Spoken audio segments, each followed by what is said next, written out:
Welcome, everybody, to the NFL Show on the Grueling Truth Sports Network. The NFL Show is brought to you by Replenishing Care and Technologies. Make sure you check them out at rcandt.com, especially the PEMF machine. If you're an elite athlete or even a weekend warrior and you want to recover quick or just be in better general overall shape, check out the PEMF machine. That's at rcandt.com. I am your co-host for the NFL Show, Mike Goodpaster. Right now, I'd like to welcome in my co-host, NFL beat writer for The Grueling Truth and multiple other places. Help me welcome Sam Teets. How you doing, Sam? I'm doing great, Mike. How about you? All right. Today, we're going to talk about the players that came back from basically career-threatening injuries to have great careers after that even. And we're going to start off with Alex Smith because a lot of the rumors right now are Ron Rivera said Alex Smith is in good enough shape to compete for the starting job. And I think if he pulls that off and even has an average season, this may be the greatest comeback by any player in NFL history. Yeah, because what I think people maybe haven't necessarily realized with the Alex Smith situation is that he wasn't just in danger of never playing football again or even losing a leg. He was potentially going to die. There was a chance that he was actually going to end up losing his life over this because of the infection he ended up getting. So he was in serious condition there for a long time. The idea that he could even come back, so we saw a guy like Zach Miller who played tight end who had a serious injury where amputation was a possibility for him a couple of years ago, and he never played football again. We're seeing Alex Smith come back from a potentially even more devastating situation, and he has a chance to go out there and be the starter, maybe not necessarily week one, but before the end of the year for the Redskins, or I guess the Washington football team at this point. Yes, the Washington football team, Sam. You don't want to be politically incorrect. The one thing that helps him out is there's a lot of questions about Dwayne Haskins, too, which gives him even a better opportunity in Washington than he may have in other places. Yeah, there's a lot of uncertainty moving forward with the Washington football team because of the situations they have at quarterback. And Haskins is a guy who played – he had about a game and a half that were pretty good towards the end of last season, but I saw this point brought up a couple days ago. Haskins really has, I think, less than 20 games of full starting time between college and the pros. He doesn't have a lot of starting time at all in terms of playing competitive football at this kind of level. Whereas Alex Smith, he's got 161 starts in the NFL. He's just got more experience. And to be honest, Haskins is nowhere near a polished product yet. He's a guy who struggled through most of last year. I would go with Alex Smith. If Alex Smith is sincerely ready to go out there and play football, I would go with him. I would even start Kyle Allen potentially over Dwayne Haskins week one. You just don't like Dwayne Haskins, though. No, I think there's a lot of issues with Dwayne Haskins. That's my thing. I generally don't think Dwayne Haskins is ready to start and ready to play. And I don't think he ever will be. I mean, I could be wrong, but I don't think he ever will be. I mean, I would actually, after watching him in the XFL, I know Cardell Jones has a workout with the Las Vegas Raiders. I mean, Cardell Jones is a guy that I think would have a better chance. Yeah, I would say that. Saying Cardell Jones has a better chance to start than any one of the guys in the NFL right now is a little bit of a weird spot. But you're right. I mean, you're right. Watching what he did in the XFL, I think he would be a guy who should be on an NFL roster. And there's so much upheaval in Washington right now. It just came out the other night that Ron Rivera has a form of cancer that he's going to have to treat it. I mean, there's so much going on in Washington. I just don't know if Dwayne Haskins is ready to shoulder it all. Versus someone like Alex Smith, who's gone through so much in his, what is it now? It's got a 13, 14-year career at this point. I think Alex Smith would be much better, just even mentally, to handle everything going on. All right, so let's move on. Let's talk about some of the players who had the greatest comebacks from injuries. And I'll start it off with the guy that's pretty obvious is Peyton Manning, Sam. And, of course, Peyton Manning, there's thoughts that he would never be able to play at a high level ever again because of the neck injury he had. There was reports coming out at the time that he didn't have a lot of feeling in his fingertips, that he had lost some control over his arm and stuff like that.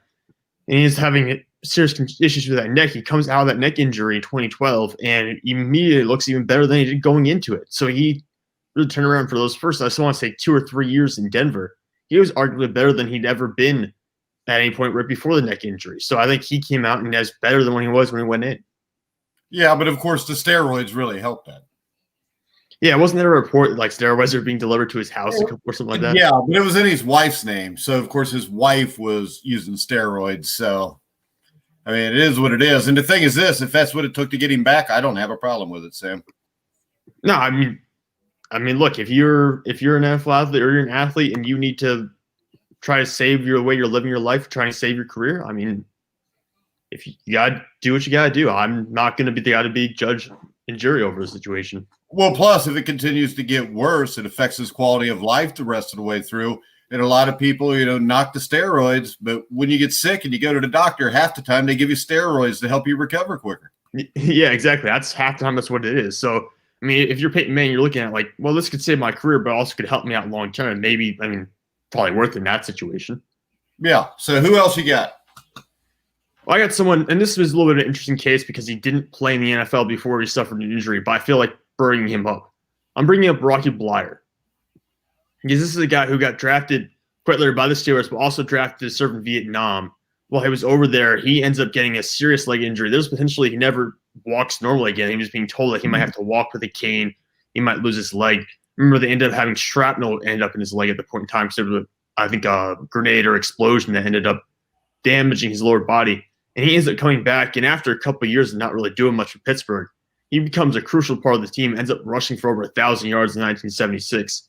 Maybe not like a best comeback season kind of thing, but I think one of the best comeback stories you could potentially have in the NFL. It might be the best one just because of what it was. The Vietnam War, I think it took him like 3 or 4 years recovery time. And Rocky Bleier is a great guy. He's been on the show like 3 or 4 times. We ought to have him on sometime so you can talk to him. Yeah, I mean, I would love that. That'd be great. I'm sure he's got some great stories. And I've watched a lot about Rocky Bleier. He's honestly just an amazing person and an amazing. Have you ever seen the movie Fighting Back? No, I've watched previews of that. I've seen like little snippets of it, but I haven't seen the full thing all the way through. Well, if you want to see it, it's not available anywhere. But I do have I've got a video of the entire movie. I think it was Robert Urich, but I'm not sure. I think so. I remember hearing the scene. They had an opening scene where he's like walking, but it wasn't actually him who was doing the walking. It was someone else trying to imitate him or something like that. I don't know. But it's actually it was a made-for-TV movie. I think that came out like 1980, right about the time he retired. I think his last season with the Steelers was 1980. But the thing about it, in the backfield with Franco Harris, that's a big reason why that Steeler team was so great. And everybody talks about Franco Harris, but Rocky Bleier was a hell of a running back. All right, who else? What about Drew Brees, Sam?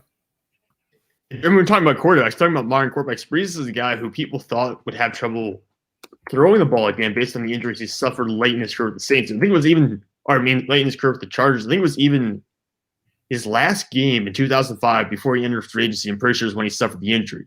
So worst potential timing for him possible. And that's what really scared away the Miami Dolphins, because the Dolphins were looking at him originally to potentially sign him. In the end, they decided not to because of the injury that they suffered. They didn't know if he'd be able to throw again. And in a similar situation to Peyton Manning, when he comes out of the surgery, comes back, gets healthy, he ends up being even better than he was going into it. And in 2006, his first year out of free agency, and now with the injury, he ends up leading the NFL in passing yards, goes on to basically turn the Saints, which had been, at that point, a pretty much hopeless team that had only had a couple of successful seasons, into a perennial powerhouse in the NFC. Yeah, and from what I remember, it was his last snap as a Charger. It was New Year's Eve 2005, where he dove for a fumble, and a bunch of Broncos landed on top of him. He tore his labrum. He dislocated his shoulder. He had to undergo surgery. Everybody thought his career was over, and the Chargers decided to go with Phillip Rivers. Drew Brees goes to New Orleans, and a few years later, he's winning them a Super Bowl. So I think a lot of people forget about that with Brees, but that was one of the best comebacks. Another one, Sam, that stuck out to me was Dan Marino. Yeah, people sometimes overlook that. I think maybe it's because of all the quarterbacks that we've seen come back. But Marino, I think, was it a torn Achilles in '94? Was what got him? It was 1993. He tore his Achilles. And, the tendon actually kind of atrophied or whatever you call it, elongated. He couldn't even put weight on his toes or push off the front foot when he was throwing the ball. But he actually adjusted the way he was throwing. And once he got healthy, he returned to being one of the most productive passers in the game. In fact, I believe the 2 seasons directly after the injury, he made the Pro Bowl. And Marino would go on to play 6 more seasons after the injury. And at the time of his retirement, 61,000 yards, 420 touchdowns, almost 5,000 completions. So, the good thing for him, he was already not very mobile. Yeah, so he didn't have to adjust his game entirely. But I think for him, it's the case of where you could have significantly seen drop off, and instead he goes on to finish up, which was at the time the most statistically dominant career in NFL history. Of course, we've seen people pass it since then, but at the time, no one thought there was ever going to be someone who's going to go out and beat those numbers. All right, who else you got, Sam? What about Garrison Hurst? I know Garrison Hurst is maybe not a extremely popular name, but he was a Pro Bowler in 1998. He ended up having to miss the next 2 seasons, so 99 and 2000, because of avascular. Sorry, I'm going to say this right now. I'm trying to pronounce this. Avascular necrosis, which is basically, from what I read, it's where blood flow to the bones kind of gets halted and the bones start to break down a little bit. They get kind of brittle. So he had a serious medical condition where, getting hit and playing football like that could obviously injure your bones easily if you're having situations where the blood flow isn't working throughout your body. He ends up coming back, though, in 2001 after not playing football for 2 seasons. He rushes for 1,200 yards and makes a Pro Bowl, and he goes on to play for 3 more years afterwards. So I think that's a big comeback because you're out of the league for 2 years. That alone really impacts you. But then also having a serious medical condition that could basically change your entire career. Yeah, and Garrison Hurst was one of the most underrated running backs at that time. You don't hear people bring him up anymore, but he was a hell of a running back. Oh, yeah, he was. I mean, I can only imagine what would have happened because he had 3 1,000-yard years in the 4 years leading up to the time he missed. If he had been able to continue playing, he might have had close to 10,000 career rushing yards. All right, how about this one? What about Joe Montana? 1986. First week of the season, he suffered a career-threatening back injury. It was so bad that a lot of doctors told him he should retire from football. Instead, Montana was back within 2 months, and after he returned to the starting lineup, that first game back, he led the 49ers to a 43-17 victory over the St. Louis Cardinals, where he completed, I think, like 13 of 19 passes for around 300 yards, 3 touchdowns.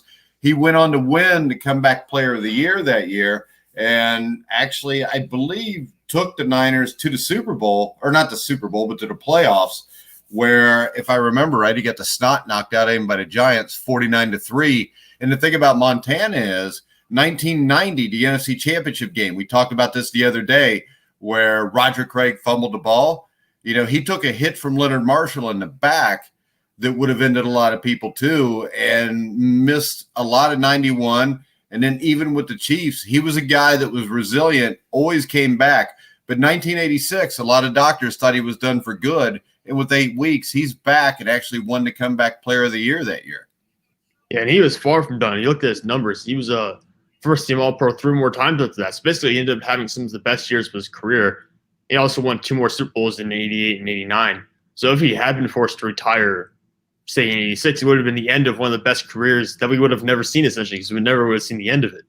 And you even brought the years in Kansas City. I mean, he didn't play in all of 1991. He basically didn't play in 1992. But then he battles back and ends up finishing his career kind of on his own terms, making a Pro Bowl in 1993. And then 1994, I'd argue he had an even better season. Yeah, and, I mean, the sad thing is if his career would have ended, the Bengals might have won Super Bowl 23. Might have, Mike. Might have. Hey, and I do want to bring up that I just got a message from the Bengals training camp that Joe Burrow was 9 for 10 today in a scrimmage for like 130 yards and 2 touchdowns.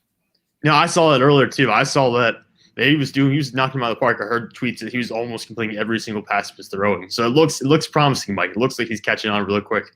But he's a Bengal, which means he'll be hurt. So he'll be one of the guys that doesn't come back from the injuries. All right, how about this one? What about Earl Morrall, 1972 Comeback Player of the Year? He had a devastating shoulder injury the year before in 1971. Not many expected him to even suit up again. And he took over for an injured Bob Greasy. And Morrall took the helm of the 4-0 Dolphins and helped the team to a perfect season en route to an AFC Championship game. And Morrall didn't get to start in the Super Bowl that year because of a bad performance in the AFC Championship game. Bob Greasy came in, saved the game, and they beat your Pittsburgh Steelers, I think, 21-17 in that AFC Championship game. But it didn't end up too bad for him as he won the Comeback Player of the Year. He got an AFC Player of the Month award, and he won a Super Bowl championship. Yeah, I think what stands out about his comeback is the age, because he was already going into – that was his age 38 season, I want to say, when they performed really well. So he was getting up there already. And this is in the 70s. You don't necessarily see guys in the 70s playing into their late 30s, early 40s. But he stuck around, obviously. And even after getting what could have intentionally been a career-ending injury in just the season prior to that, he comes back and he's a first-team All-Pro. Actually, it's surprising to see a guy like that at that age in that era make that kind of comeback. Yeah, and that's the same quarterback that 1968 when Johnny Unitas gets hurt. He helped get the Colts to the Super Bowl. They lost that Super Bowl. They benched him midway through the fourth quarter, down 16-0.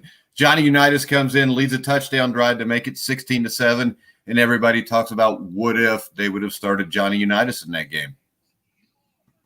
That's a little harsh, though. I mean, if you get in there, you gotta let the guy finish the game. I feel like. Yeah, but it can't be too harsh because then Johnny Unitas drives them down for a touchdown. They still weren't in the game because there was no 2-point conversion back then. But who else you got, Sam?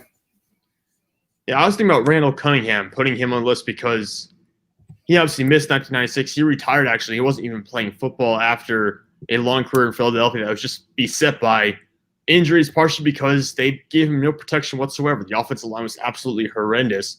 I think he was the most sacked quarterback in Philadelphia 4 or 5 years during his time there. And he was 11 seasons with the Eagles.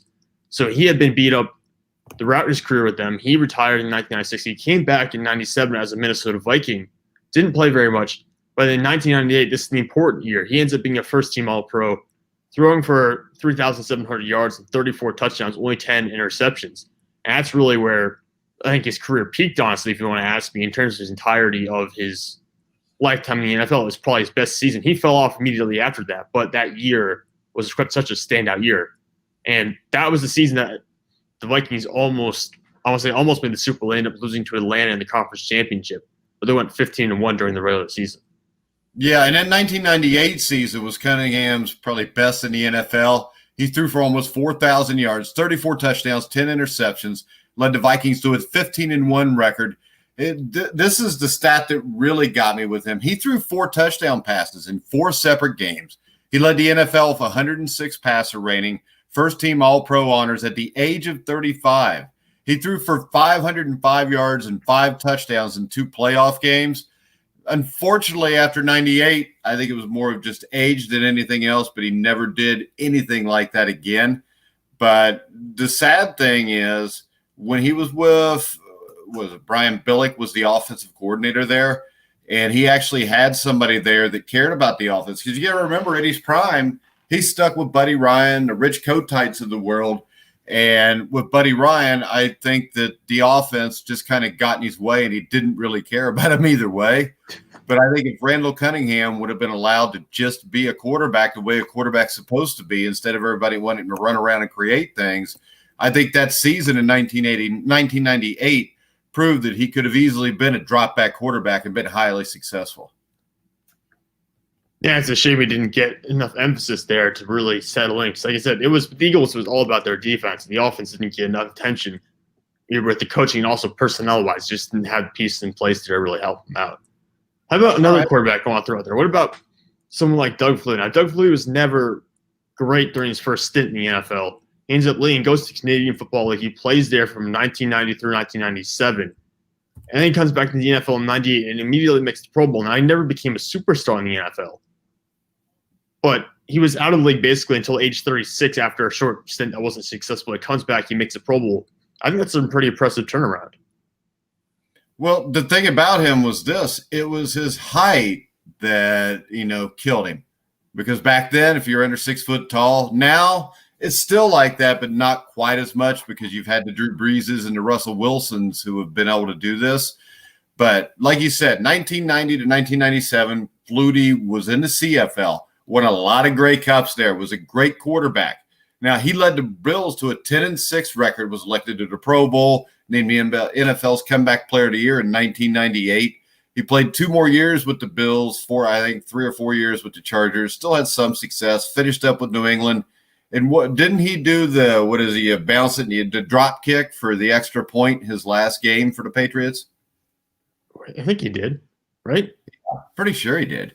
But the other thing about Flutie was the year you get the Tennessee Miracle, Doug Flutie should have been the starting quarterback there. They went with Johnson because he was big, tall, and looked like a prototypical quarterback. I still think that was a huge mistake. I think Flutie could have won him that playoff game. And I just think it's a shame he didn't get a chance there. And the other problem was we talked about Randall Cunningham, his drawback with being a Philadelphia Eagle with Buddy Ryan. I think you had the same thing with Doug Flutie because he goes to Chicago. And, you've got Ditka, who doesn't get along with McMahon. The backup quarterback's Mike Tomczak. And even though you got two veterans there and won you a Super Bowl, he throws Flutie in against the Washington Redskins in the divisional playoff game in 1986. And Flutie was a complete bust there. He was horrible.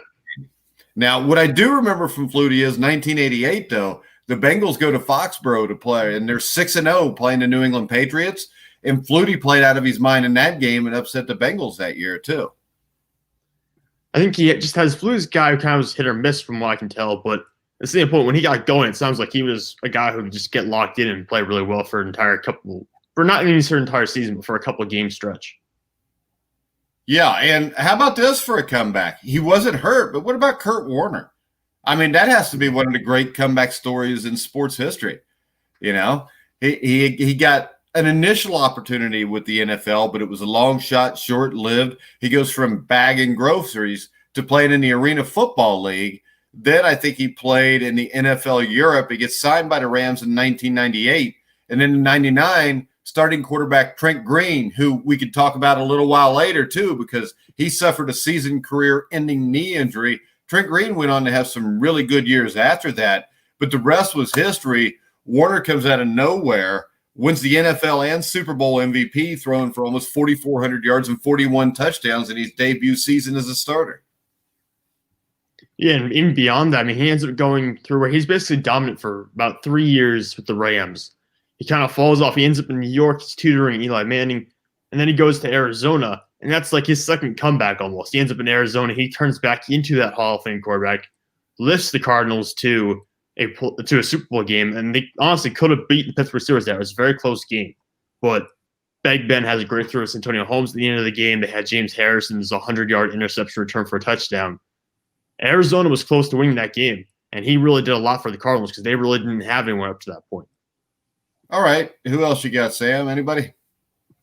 Yeah, I got a couple more. You want to keep going? What about, let me ask you this. It wasn't from an injury. It was his own personal decision that he has since admitted he regrets. But what about someone like Michael Vick? Because Michael Vick?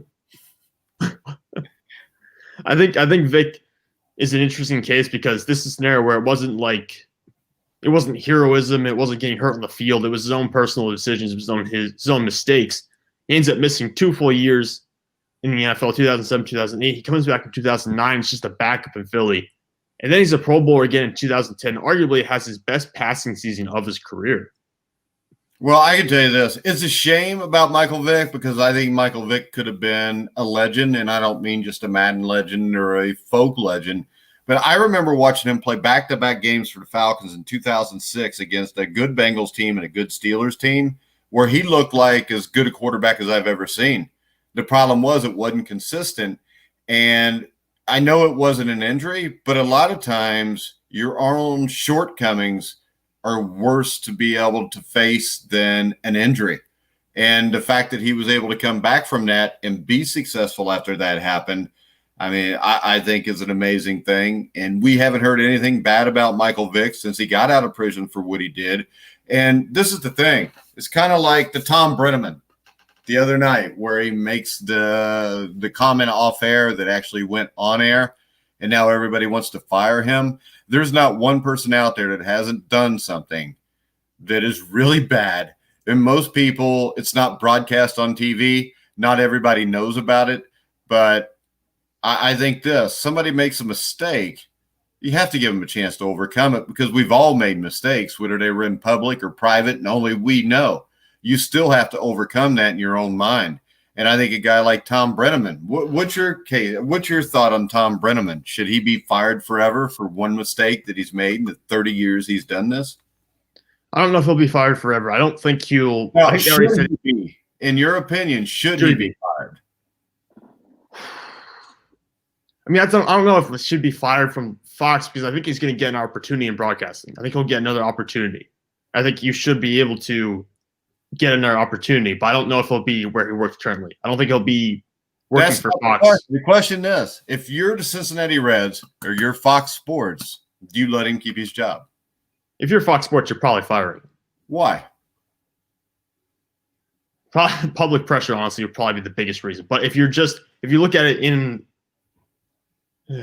what's the right answer for this? I don't know if there is. The right answer is what you think the right answer is, not what Fox Sports will do. Yeah. What do you think? Because I think this. I don't care what anybody says. Actions speak louder than words. I live close to Cincinnati, and the actions of Tom Brenneman have always been very good off the field. He's always done what he's supposed to do. He's done a lot to help the community. And I don't think a guy like that should be thrown under the bus for one offhanded comment. And I'll also say this. All the people that post about how miserable a human being he is, everybody says stuff when nobody's watching that they know when they say it, they shouldn't say it. He got caught on air, and his apology to me was heartfelt. And, I mean, I just think there comes a point where we all got to realize we're all human and we all make mistakes. Now, if you give him his job back and he does it again, then he's fired. And I can understand that. But we have to give people leeway to make mistakes in life because we all do. I think we're moving increasingly towards an era where there's no tolerance for any kind of mistakes at this point. I feel like it's getting more and more to a point where if you make one mistake, you're done no matter what. Yeah, and it's sad because you can't have comeback stories if you do that. That's true. There's a lot of people who've done a lot of hideous things, and a lot more hideous than using a slur on TV when they didn't know they were on TV. Now, yeah, I think there's a huge problem there that I'm sure that's not the only time he said an offhanded comment like that around his friends. And I'm sure whoever he was talking to on there was probably a friend of his. They were probably making a joke. And I'm sure that he probably I don't think that Tom Brenneman is homophobic. And if there's no proof to show he is, and he made a comment that was stupid, I mean, damn, if we all lost our jobs because we made stupid comments, nobody'd have a job. Yeah, that's certainly true. People make bad decisions all the time. I think at this point, there's certain people who have survived making those decisions because of who they are, and there's certain people who haven't. As you're a celebrity, sometimes you can get away with it. This just popped into my head. Tony Dungy, who is probably the greatest living person that ever lived, if you ask him. Tony Dungy, who claims to be a Christian, if you remember when Ray Rice, beat up his wife, Tony Dungy on air said that he would give Ray Rice another chance. Now, if you go back a year or two more, you remember Michael Sams, who was drafted? Yeah, Michael Sam, was the defense guy. Yeah, homosexual defensive lineman or whatever he was, linebacker. And if you remember Tony Dungy, when they asked him about Michael Sams, his direct quote was, "I wouldn't want him in the locker room because it would be a distraction." To me, Tony Dungy saying that is a lot more homophobic than what Tom Brenneman said. Yeah, honestly, there's certainly situations where people say things they get away with, and there's certain situations where people say things and they immediately get pinned up there. You get target posted around their forehead, and people are shooting at them. And it's just a situation where, and I don't entirely understand how it works right now. But like I said, there's sometimes double standards when people say things right now. Some people can get away with it, and other people just can't. It seems random sometimes. Riley Cooper drops the N-word. They let him come back. The reason they let him come back is a lot of those players stuck up for Riley Cooper because they knew who he was. He went out, he got drunk, he said something stupid. Number one, if you probably shouldn't go out and get drunk because you'll say and do stupid stuff when you do. I mean, that's the thing that always kept me from drinking. I'd go to parties and stuff where everybody's getting drunk, and I'd just sit back and watch them. I'd think, man, I don't ever want to look like that in public. I don't want people to see me act like a complete moron, slobbering on myself, falling down. That's why I don't drink. But Riley Cooper says the N-word, continues to play. Tom Brenneman uses an off-color remark where people don't know, and he's probably going to be fired. So, I mean, to me, it's kind of just all this stuff is randomly policed anymore. And I just think that we need to give people leeway to make mistakes. And when they make them, I guarantee you this, Tom Brenneman's life's been miserable since he said that. Oh, yeah. Yeah, definitely. And I would hate for Tom Brenneman the rest of his life to be miserable because he said something. I mean, yeah, I think there needs to be room because we've gotten to a point sometimes as a society where I don't think we give second chances anymore. I think we do need to be aware of that and need to be aware of this is what we've done for a long time. Maybe we need to just keep that door open, let people have those second opportunities. Yeah. And right now, I would like to say if Tom Brenneman wants to come on and do the NFL Daily Show with me and you, we would love to have him. Certainly, welcome to professional, and certainly. Yeah, because we get all kind of attention then, good and bad. So we only got like one or two sponsors, so we really can't lose that much, Sam. Who else you got on comeback players? You got anything else? One more. Let's talk about Eric Berry. Because Eric Berry ends up beating Hodgkin's lymphoma. He comes back in. Unfortunately, injuries continued to hamper him and end up eventually derailing his career. He's not in the NFL right now. He didn't even play last year. But I thought Eric Berry had Hall of Fame talent. I thought Eric Berry was going to be a future Hall of Famer if he just stayed healthy. I think he had that kind of ability. And we saw when he came back from Hodgkin's lymphoma, he had 2 fantastic years back-to-back where he was a first-team All-Pro. All right, I got one for you. What about Willis McGahee? I know he didn't have a great career in the NFL, but if you watched that game against Ohio State for the national championship and saw his knee injury, you would probably doubt whether he could even walk again, which I heard a lot of doctors even doubt that. And the fact that he even came back to play in the NFL, even at all, to me, was an amazing comeback. I mean, he had a pretty good career in the NFL, too. I believe he had like 4 or 5 1,000-yard seasons. I remember when he was in Baltimore, even before he was in Buffalo, he was always a good running back. I think he finished his career with the Denver Broncos. Maybe had 2 or 3 years with them. Yeah. But he was a good player. I mean, he was a legitimate player, not an all-time great. Yeah, but what I'm saying is without that injury, he might have been an all-time great player. Yeah, I mean, you think about it. There's always guys who suffer those kind of college injuries. Maybe they're not the same, but they still come out and still perform well. And McGahee, the first 4 years of his career were pretty fantastic. So I think he could have definitely been somebody if he was somebody. He could have been something even better if he didn't have an injury in college. All right. Anything else we want to discuss, Sam, other than Joe Burrow going 9 for 10 in a scrimmage today? Hey, Joe Burrow's going to be really good. I've stood by you on that. He's going to be a very good quarterback when he gets out there. Yeah, that means the Steelers will never win the division ever again between Joe Burrow and Lamar Jackson. You guys are stuck with Big Ben, who's about 40 years old now. Hey, you know what? I'm just trying to ignore the impending rebuild that's going to hit here in a year or two. I'm just going to focus on the good times. Yeah, because that's what Steeler fans usually do, and the good times are usually on VHS tape from the 1970s. Hey, where are the good times for us? You had the good times for Cincinnati Bengals. You had the Super Bowl 40 where, it was obviously fixed so you guys would win. Seattle got screwed big time there. Okay, yeah. All right, Mike. It's obvious. We could watch that game sometime on the show, and I'll show you like 20 different instances where they got the call. Yeah, I know. There's been a lot of criticisms I heard about that one over the years. Oh, yeah, because it was fixed. All right, so go ahead and tell everybody where they can find you on Twitter. Yeah, you can find me on Twitter, Instagram, or Facebook, Sam_Teets33. I'm constantly posting new stats, articles, polls there every day, so feel free to go check that out. All right. Also, I want to remind you, Sam just wrote an article that will be up this weekend on AFC players or AFC teams and guys that may be future Hall of Famers there, correct? Correct. All right. You can follow me at Grueling Truth. You can hear all of our shows on iHeartRadio, iTunes, TuneIn, Spreaker, Stitcher.